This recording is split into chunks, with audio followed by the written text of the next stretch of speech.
අද අපි කතා කරන්නේ එක් පහරකින් අස්තියක් කඩා දැමීමට හැකි පෙනුමෙන් ජුරාසික් යුගය මතක් කරවන ප්‍රාග් ඓතිහාසික පෙනුමක් ඇති ස්වභාව ධර්මයේ වඩාත් බියජනක විලෝපිකෙක් වන ඇලිගේටර් ස්නැපින් කැස්බෑවා ගැන.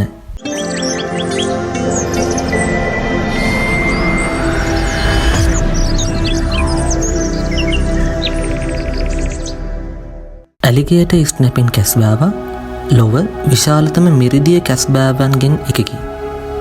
පිරිමි සතෙකු සාමාන්‍යයෙන් රාත්තල් 150 සිට 200ක් දක්වා බරකින් යුක්ත වන අතර එය සාමාන්‍ය සම්පූර්ණ වැඩුණු මිනිසෙකුගේ බරට සමාන වේ. මෙතෙක් වාර්තා වූ විශාලතම ඇලිගේටර් ස්නැපින් කැස්බෑවාගේ බර රාත්තල් 249ක් වන අතර එය වැඩිහිටි පැන්ඩාවෙකුගේ බරට සමාන වේ. මොහුගේ කටුව රළු ඒ වගේම තද දුඹුරු කළු හෝ අලු පැහැයෙන් යුක්ත වන අතර ඩයිනෝසරයෙකුගේ පෙනුමට සමාන වේ. මෙම සත්වයා තම ගොදුරු පසුපස හඹා යන අනෙකුත් විලෝපිකයන් මෙන් නොව ඇලිගේටර් ස්නැපින් කැස්බෑවා තම ගොදුර රැවටීමට දක්ෂයෙකි. පැය ගණනක් සම්පූර්ණයෙන් නිශ්චලව පාවෙන ලී කැපැල්ලක් ලෙස සිටීමට මොහුට අතිවිශේෂ හැකියාවක් ඇත. බොහෝ කැස්බෑවන් මෙන් නොව ඇලිගේටර් ස්නැපින් කැස්බෑවට වාතය නැතිව මිනිත්තු 50ක් ජලය යට රැඳී සිටීමට හැකියාවක් ඇත. ඒ වගේම මුඛය පුළුල් ලෙස විවෘත කර මෙම සත්වයාගේ රහස් අවිය වෙන රෝස පැහැති පණුවක වැනි දිව නිරාවරණය කොට තම ගොදුර ආකර්ෂණය කර ගැනීමට සුවිශේෂී හැකියාවක් ඇත. මෙම දිවට රැවටි මාළුවෙකු ඕනෑවට වැඩිය සමීප වෙන මොහොතේදී ගොදුර සිතන්නටත් පෙර මෙම සත්වයා තමන්ගේ මුඛයෙන් ගොදුර ගිල දමයි. මෙම සත්වයාගේ මෙම පහරදීම 1000කට යා යන පීඩන බලයකින් යුක්ත වේ. එම බලයට සාමාන්‍ය මිනිසෙකුගේ අස්තියක් කුඩු කිරීමට හැකියාවක් ඇත. මෙම කැස්බෑවා බොහෝ විට මාළුන් ආහාරයට ගන්න අතර අවස්ථාවක් ලැබුණු විට අනෙකුත් උභය ජීවීන් සර්පයින් සහ අනෙකුත් කැස්බෑවන්ට පහර දීමට දෙපාරක් නොසිතයි.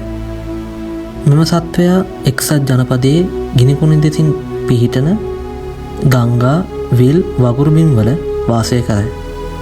බොහෝ විට ෆ්ලොරිඩා, ටෙක්සාස්, ලුසියානා, ජෝර්ජියා සහ ඉන්දියානා වැනි ප්‍රාන්තවල දක්නට ලැබේ.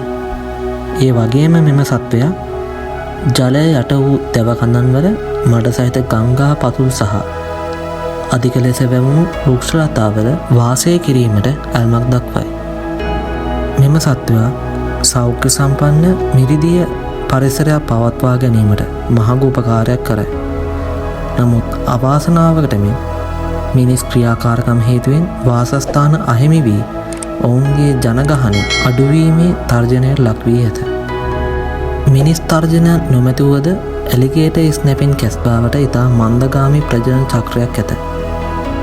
ගැහැණු සතුන් වසරකට බිත්තර 10 සිට 50ක් දක්වා අතර ප්‍රමාණයක බිත්තර දමන අතර බොහෝ පැටවුන් අවාසනාවන්ත ලෙස අනෙකුත් සත්වයන්ගේ ගොදුරු වේ. ඔවුන්ගේ පරිණතභාවයට පත්වීම වසර 11 සිට 13ක් දක්වා කාලයක් ගන්නා බැවින් ජනගහන යථා තත්ත්වයට පත්වීමට බොහෝ කාලයක් ගත වේ.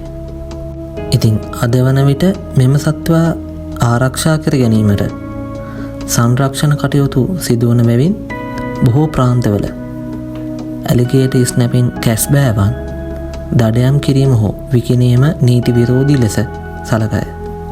ඇලිගේටර් ස්නැපින් කැස්බෑවා සැබවින්ම සොබාදහමේ වඩාත් ඇදහිය නොහැකි උරගයන්ගෙන් එකෙක් වේ.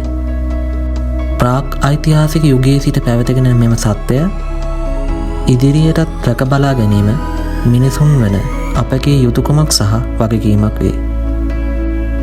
ඉතින් අදට වීඩියෝ එක මෙතන නිමාට පත් වෙනවා.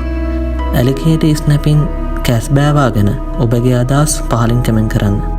වීඩියෝ එක හොඳයි කියලා හිතනවා නම් ලයික් කරන්න. අපගේ channel එක subscribe කරලා bell icon එක click කරොත් මම දාන වීඩියෝ බලන මුල්ම පිටත අතරට ඔබටත් එක් විය හැකියි.